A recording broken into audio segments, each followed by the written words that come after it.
Bonjour à toute la communauté Libre et Riche et bienvenue pour une nouvelle vidéo. Comme tu le sais, la vocation première de la chaîne Libre et Riche est de prodiguer des conseils avisés et techniques pour t'aider à prospérer dans tous les domaines d'ordre financier, personnel, professionnel et plus particulièrement aujourd'hui pour te guider au mieux dans l'investissement et pourquoi pas t'aider à monter ton propre business en vue d'atteindre la liberté financière. Toutefois, il est primordial avant de passer à l'action de bien s'informer, c'est pourquoi nous te proposons 7 conseils et stratégies afin d'investir avec succès dans n'importe quel actif. Par conséquent, je t'invite à donner un like et à partager cette vidéo dans le but d'aider le maximum de personnes et nous donner l'opportunité de continuer à dispenser ces précieux conseils, donc c'est parti.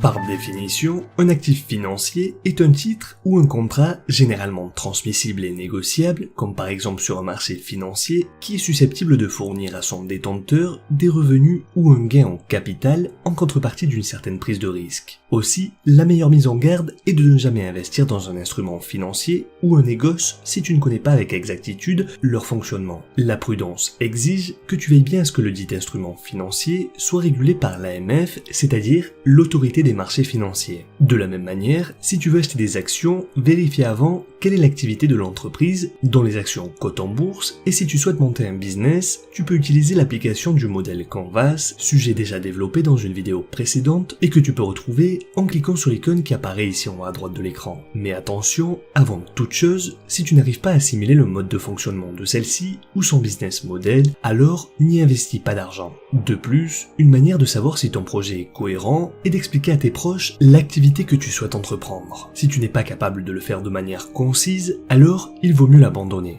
D'ailleurs, Warren Buffett disait « Si vous ne connaissez pas les bijoux, connaissez au moins le bijoutier », sous-entendant par là que cet homme avisé n'investit que s'il est en mesure de connaître le secteur d'activité enseigné par une personne expérimentée et férue de connaissances en la matière. De la même sorte, si tu n'es pas motivé, même sachant que cela peut fonctionner, encore une fois, ne t'y hasarde pas. Effectivement, il est aisé de trouver des idées de business qui sont vastes et variées. L'argent que tu possèdes en revanche ne l'est pas, donc ta priorité est de protéger ton capital.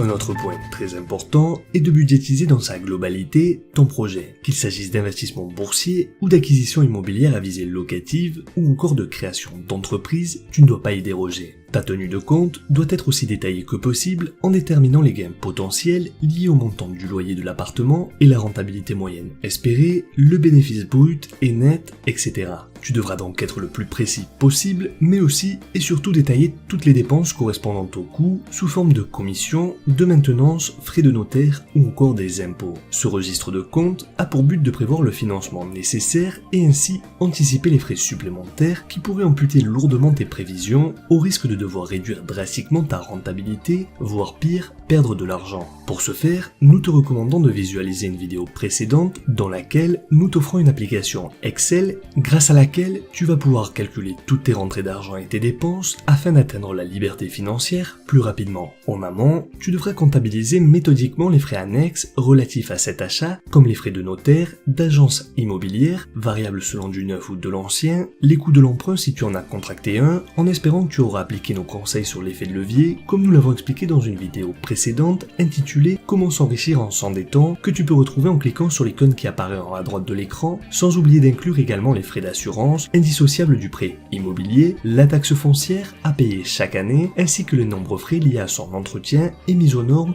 et réparation éventuelles et le cas échéant les charges de copropriété. La taxe d'habitation ainsi que les autres charges comme frais d'électricité et eau seront payés par le locataire. Toutefois, en cas de vacances locatives, tu devras assumer ces dépenses, prévois donc toujours un budget supplémentaire au cas où. Aussi, comme tu l'auras compris, ta précision budgétaire doit impérativement tenir compte d'une réserve d'argent annuelle supplémentaire en cas d'imprévu. Acheter un bien sans cette prévision anticipée pourrait être fatal en cas de problème imprévu. Toutefois, n'étant pas l'objectif premier de cette vidéo, si ce sujet t'intéresse, nous pourrons faire une vidéo sur l'investissement immobilier, donc fais-le nous savoir dans les commentaires.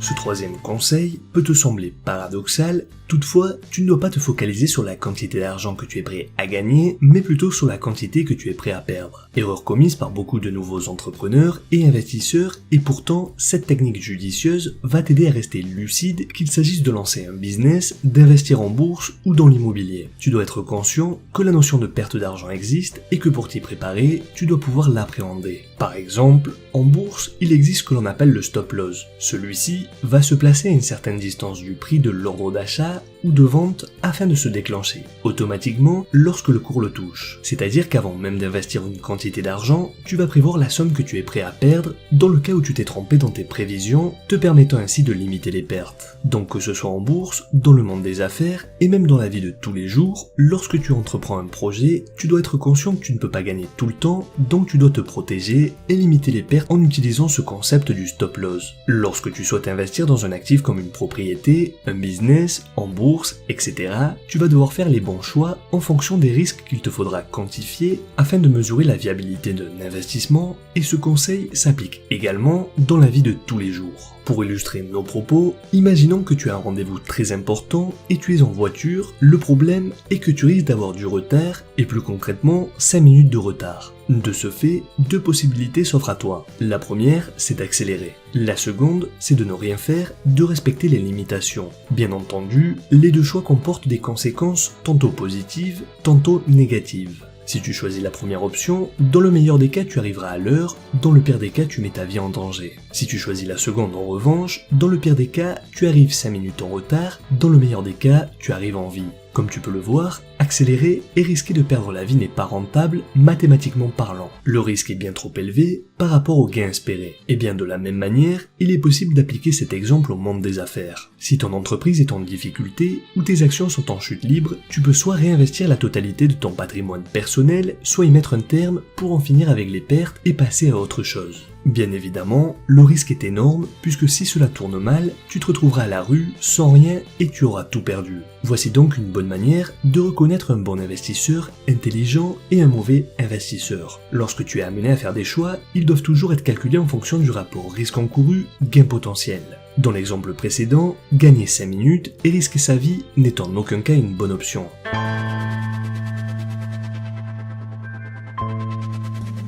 Une des raisons premières d'investir dans un actif financier se trouve dans les revenus passifs que celui-ci peut nous procurer. Comme nous l'avons déjà vu, un revenu passif est un revenu que tu perçois régulièrement en provenance d'un actif, comme par exemple les rentes d'une location immobilière, les dividendes versés lorsque tu possèdes des actions ou encore des droits d'auteur lorsque tu vends des livres. Double avantage de ces derniers est que tu fournis un effort de travail en amont pour créer un business ou réaliser un investissement de base pour ne plus avoir à faire de gros efforts et gagner de l'argent automatiquement. Aussi, investir dans un actif qui te procure des revenus passifs est la meilleure manière d'atteindre la liberté financière. De plus, vivre d'actifs financiers te libère du temps, te permettant ainsi de centrer ton énergie, l'esprit serein, à faire fructifier ton patrimoine. À ce titre, on pourrait prendre la célèbre phrase de John Rockefeller, premier milliardaire de l'époque contemporaine et maître du pétrole, dont la fortune équivalait à 350 milliards de dollars lorsqu'il était en vie, qui a pu dire « Je préfère gagner 1% provenant des efforts de 100 personnes que 100% de mes propres efforts ».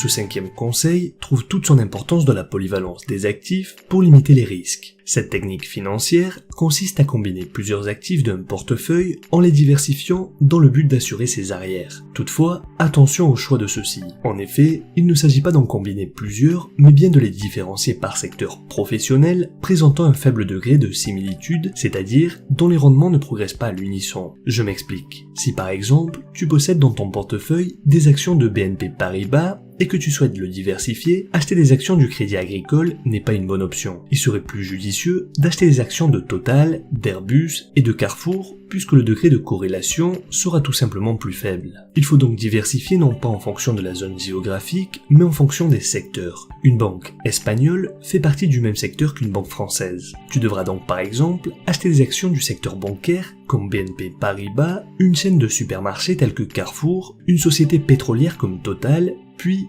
investissement immobilier, des œuvres d'art, etc. Une astuce lorsque tu souhaites diversifier ton portefeuille d'actifs, mais tu possèdes peu de capital et d'investir dans un ETF ou Exchange Traded Fund en anglais. Les ETF sont des fonds d'investissement cotés à gestion passive. Cela signifie que leur rôle est limité à la réplication d'un index, c'est-à-dire qu'ils se comportent comme l'indice sur lequel l'ETF est indexé. Si l'ETF est indexé sur le SP500, son comportement doit être semblable à celui de l'indice SP500. Avantage considérable quand on sait que cet indice intègre 500 entreprises allant du secteur technologique au secteur des télécommunications en passant par le secteur énergétique, financier ou encore pharmaceutique. L'avantage des ETF réside dans la diversification immédiate, soit un tout en un.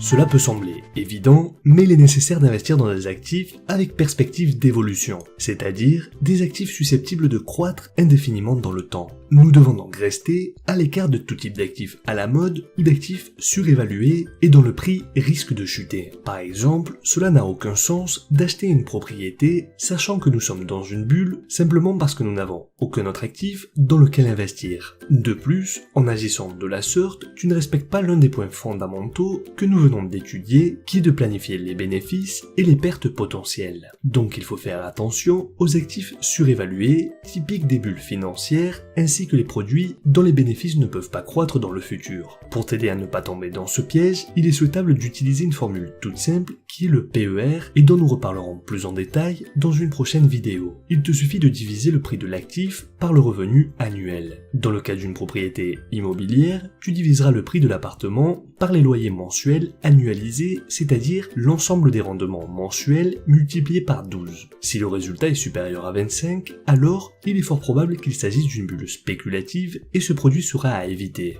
Très prochainement, une vidéo sera disponible afin d'expliquer plus en détail ce type de calcul. Enfin, pour terminer avec ces 7 conseils, il s'agit de faire usage de l'effet de levier financier. L'effet de levier financier est un classique dans le monde des finances et il est obtenu en associant le résultat de l'investissement au capital investi. Imaginons que tu investis de l'argent comptant, c'est-à-dire un investissement normal, sans produits dérivés, ton investissement a un lien direct avec les résultats. Si tu mets 6 000 € dans un fonds d'investissement, une hausse de 10% de la valeur de celui-ci te ferait gagner 10%, soit 600 €. En revanche, avec l'utilisation de produits dérivés, faisant usage de l'effet de levier, ton investissement aura un capital nominal, c'est-à-dire le capital investi supérieur au capital effectif que tu auras mis au départ. Par exemple, avec les contrats à terme ou futurs Eurostoxx, nous aurions un effet de levier multiplié par 10, c'est-à-dire que chaque euro que tu mets est multiplié par 10. Aussi, tes 6 000 € seraient égaux à 60 000 € et donc un gain de 10% sur 60 000 équivaudrait à 6 000 €. Autrement dit, tandis que dans le cas d'un investissement classique, ta rentabilité était de 10%, désormais, en faisant usage de l'effet de levier, et ce, avec exactement le même capital de départ, ta rentabilité est de 100%, c'est-à-dire que tu auras doublé ton capital. Attention toutefois à l'utilisation de cet effet de levier. En effet, si tu investis tes 6 000 € dans des produits dérivés qui donnent une valeur nominale de 60 000 €, s'ils baissent de 10%, alors tu auras perdu 100% de ton investissement, c'est-à-dire la totalité de ton capital. Plus dangereux encore, tu pourrais non seulement perdre ton investissement de départ, mais finir complètement ruiné. Si au lieu de baisser de 10%, tu perds 20%, alors tu aurais investi 6 000 € et perdu 12 000 €, c'est-à-dire 20% des 60 000 € nominaux, et le broker te donnerait exactement 24 heures pour enflouer tes fonds avant d'engager des poursuites judiciaires. En général, si le broker est de qualité, et afin de se couvrir, il liquidera la position avant que cela ne prenne des proportions trop élevées, c'est ce que l'on appelle le margin call ou réapprovisionnement des fonds. Donc l'effet de levier ne rend pas l'investissement meilleur, il amplifie seulement le résultat, à la fois positivement comme négativement, et peut parfois s'avérer très dangereux. Aussi, un conseil utile afin d'utiliser intelligemment l'effet de levier est de n'utiliser qu'une partie de ton capital afin de reproduire la totalité de celui-ci. Je m'explique. Si tu possèdes 10 000 € et que tu souhaites les investir dans des produits dérivés avec effet de levier multiplié par 10, alors n'utilise que 1 000 € et garde les 9 000 € afin de les investir dans un produit classique, peu risqué et très liquide. En effet, avec ces 1 000 € multipliés par 10, c'est comme si tu possédais 10 000 €, ce qui te permettra de reproduire ton capital que tu disposes réellement, t'évitant de perdre la totalité de celui-ci et ainsi réduire les risques. Comme tu peux le voir, la totalité de ces 7 conseils que nous t'avons donnés aujourd'hui sont étroitement liés. Il s'agit donc d'investir intelligemment afin de limiter les risques et donc les pertes et ainsi atteindre plus rapidement la liberté financière. C'est donc pour cette raison que tu as choisi de faire partie de la communauté libre et riche qui met tout en œuvre pour t'aider dans ta quête à la liberté financière. Donc pour récapituler, premièrement, ne jamais investir dans des actifs que tu ne connais pas. Très important afin de ne pas perdre de l'argent bêtement. Deuxièmement, établir un budget. Important également, tu dois connaître à l'avance la totalité des frais annexes à un investissement car le danger peut venir d'une méconnaissance, un manque d'anticipation pouvant entraîner une perte d'argent. Troisièmement, connaître à l'avance les pertes et les gains potentiels de sorte que tu puisses connaître le ratio gain-perte et estimer les risques potentiels, t'aidant ainsi à faire les bons choix. Quatrièmement, se focaliser sur les revenus passifs. Ton objectif est de te focaliser sur ce type de revenus sur le moyen et long terme et ainsi atteindre la liberté financière. Souviens-toi de John Rockefeller. Cinquièmement, l'importance de la diversification. Ne jamais mettre tous les œufs dans le même panier. Sixièmement, choisir des actifs avec perspective d'évolution. Priorise les actifs qui ont des perspectives d'évolution sur le long terme où tu t'imposeras des limites à toi-même. Enfin, et pour terminer, faire usage de l'effet de levier. Ce mécanisme peut s'avérer extrêmement intéressant s'il est bien utilisé, toutefois, il peut être dangereux, donc attention. Voilà, tu possèdes à présent les explications et méthodes pour augmenter tes chances de succès et ainsi investir et entreprendre intelligemment dans le monde des affaires. J'espère que cette vidéo t'a plu, n'hésite pas à t'abonner à la chaîne si ce n'est pas encore fait, et très important, active la cloche pour être le premier informé lorsqu'une nouvelle vidéo est publiée. Tu peux aussi nous faire part dans les commentaires si tu as besoin de plus amples explications ou si tu souhaites tout simplement nous faire part de ton expérience. Comme tu le sais, je lis tous les commentaires et me ferai un plaisir d'y répondre. N'hésite pas à donner un like et partager cette vidéo. Souviens-toi que l'on reste en contact sur Facebook et Instagram. Je te dis à très vite pour une prochaine vidéo et rappelle-toi que la différence entre ce que tu es et ce que tu veux être réside dans ce que tu fais. Deviens libre et riche.